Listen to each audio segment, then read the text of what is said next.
सर्प यज्ञ का निश्चय और आरंभ। उग्र सर्वा जी कहते हैं, शौनक आदि ऋषियों, अपने पिता के मृत्यु का इतिहास सुनकर जन्मेजय को बड़ा दुख हुआ। वे क्रुद्ध होकर हाथ से हाथ मलने लगे। शोक के कारण उनकी लंबी और गर्म सांस चलने लगी। आंखें आंसुओं से भर गई। दुख शोक क्रोध से भरकर आंसू बहाते हुए हाथ में जल लेकर बोले, मेरे पिता किस प्रकार स्वर्गवासी हुए यह बात मैंने विस्तार के साथ सुन ली है। जिसके कारण मेरे पिता की मृत्यु हुई है, उस दुरात्मा तक्षक से बदला लेने का मैंने पक्का निश्चय कर लिया है। उसने स्वयं मेरे पिता का नाश किया है। ऋषि श्रृंगी का शाप तो एक बहाना मात्र है। इस बात का प्रत्यक्ष प्रमाण यह है कि उसने काश्यप ब्राह्मण को, जो विष उतारने के लिए आ रहे थे, जिनके आने से मेरे पिता अवश्य ही जीवित हो जाते, धन देकर लौटा दिया।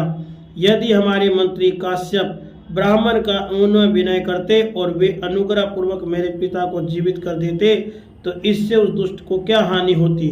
ऋषि का शाप पूरा हो जाता, मेरे पिता जीवित रह जाते। मेरे पिता की मृत्यु में सारा अपराध तक्षक का है, इसलिए मैं उससे अपने पिता की मृत्यु का बदला लेने का संकल्प करता हूँ। मंत्रियों ने महाराज जन्मेजय की इस प्रतिज्ञा का अनुमोदन किया। अब राजा जन्मेजय ने पुरोहित और ऋत्विजों को बुलाकर कहा, दुरात्मा तक्षक ने मेरे पिता की हिंसा की है। आप लोग ऐसा उपाय बताइए जिससे मैं बदला ले सकूं। क्या आप लोग ऐसा कर्म जानते हैं जिससे मैं उस क्रूर सर्प को धधकती आग में होम सकूं। ऋत्विज ने कहा, राजन, देवताओं ने आपके लिए पहले से ही एक महायज्ञ का निर्माण कर रखा है। यह बात पुराणों में प्रसिद्ध है। उस यज्ञ का अनुष्ठान आपके अतिरिक्त और कोई नहीं करेगा, ऐसा पौराणिकों ने कहा है और हमें उस यज्ञ की विधि मालूम है। ऋत्विजों की बात सुनकर जन्मेजय को विश्वास हो गया कि निश्चय ही अब तक्षक जल जाएगा। राजा ने ब्राह्मणों से कहा, मैं वह यज्ञ करूंगा, आप लोग इसके लिए सामग्री संग्रह कीजिए। वेदज्ञ ब्राह्मणों ने शास्त्र विधि के अनुसार यज्ञ मंडप बनाने के लिए जमीन नाप ली, यज्ञशाला के लिए श्रेष्ठ मंडप तैयार कराया और राजा जन्मेजय यज्ञ के लिए दीक्षित हुए। इसी समय एक विचित्र घटना घटित हुई।